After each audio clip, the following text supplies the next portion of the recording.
ఆ సిస్టమ్‌ని కొలాప్స్ చేశారు. ఇది చాలా దారుణమైనటువంటి విషయం. నా కార్యకర్తలు నా పర్యటనలోనే చనిపోయేటటువంటి పరిస్థితి రావడం చాలా ఆవేదన భరితం. ఇలాంటి సిట్యుయేషన్ నేనిప్పుడు ఫేస్ చేశాను. అందుకనినే ప్రభుత్వానికి ఎప్పటికైనా చెప్తున్నాను. ఇట్లాంటి తప్పుడు సంప్రదాయానికి దూరం చేయండి.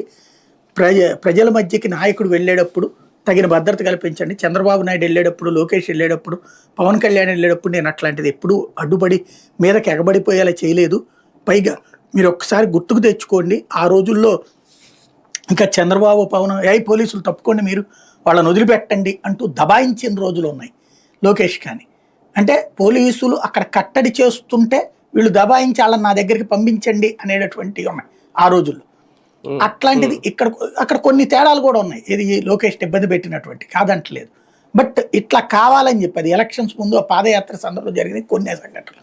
కానీ ఓవరాల్గా అయితే కనుక సెక్యూరిటీ పర్పస్ పరంగా ఇబ్బంది పెట్టే పరిస్థితి సృష్టించలేదు.